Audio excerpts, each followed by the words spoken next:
Let's go to the Shadow Home Affairs Minister, Karen Andrews, who I'm sure is very thrilled about that result last night.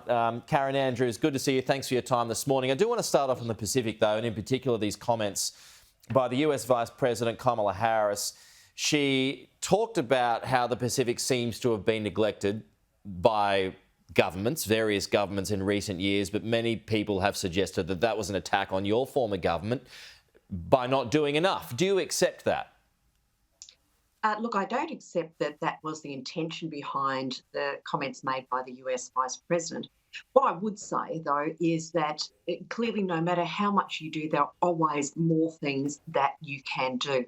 Now, if you look at the amount of money that we committed in the 2022-23 budget, that was $1.85 billion in aid going into the Pacific region.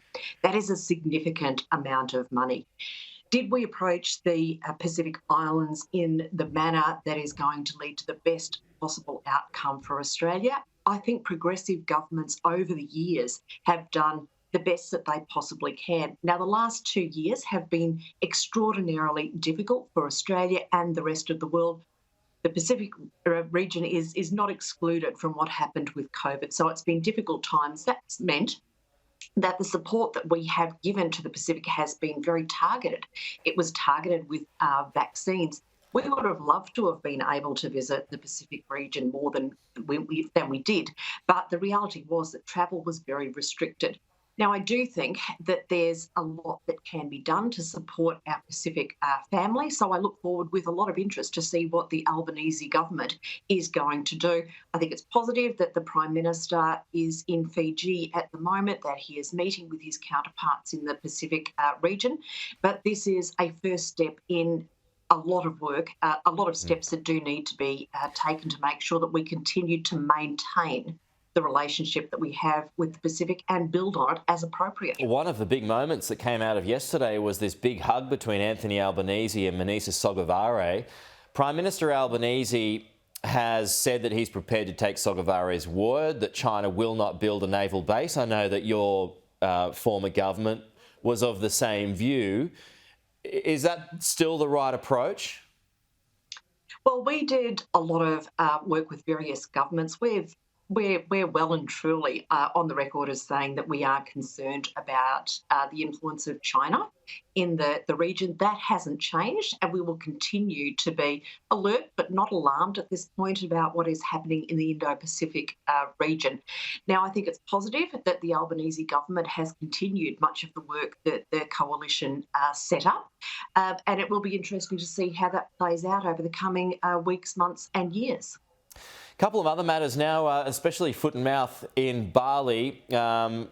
From a border perspective, is the government doing enough to stop it, in your opinion? Well, the risk of foot and mouth disease coming into Australia is very, very concerning. We don't want that disease here. It would effectively wipe out some key parts of our agricultural industry. So we don't want that to happen.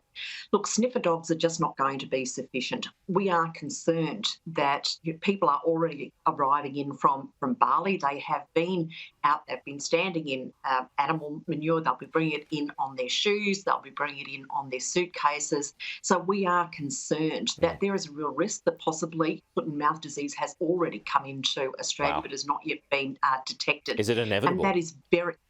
Look, I don't think it's inevitable, and I think that our border forces and our biosecurity officials are doing the best that they can, but it really is up to the federal government now to just step in and make sure that there are appropriate measures in place, whether that means that we have to put in a greater regulation for people coming in from Indonesia, from Bali in particular, so that we can be assured that there is not foot and mouth disease coming into Australia. Now, I understand that Murray Watt is in Indonesia at the moment. Now, I hope he is taking seriously the threat of foot and mouth disease coming into Australia, and I'm sure that he is very concerned about that. So I hope that he is speaking to the Indonesian officials about what more measures can be put in place to prevent the disease leaving Indonesia, so that we're not just relying on stopping it at the border here. Just a final one here, Karen. It's crisis that continues in Sri Lanka.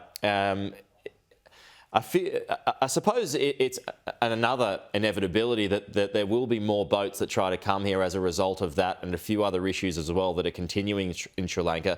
Should there be an increase in numbers that we should take legally on humanitarian grounds? Well, I think that the two issues are quite separate. One is border protection and making sure that people do not come to Australia illegally by boat. And of course, the circumstances in Sri Lanka would lead people to be prepared potentially to risk. But there's also the stories that the people smugglers are selling. Now, we have demonstrated for years and years that we are a welcoming country for people to come here legally to Australia.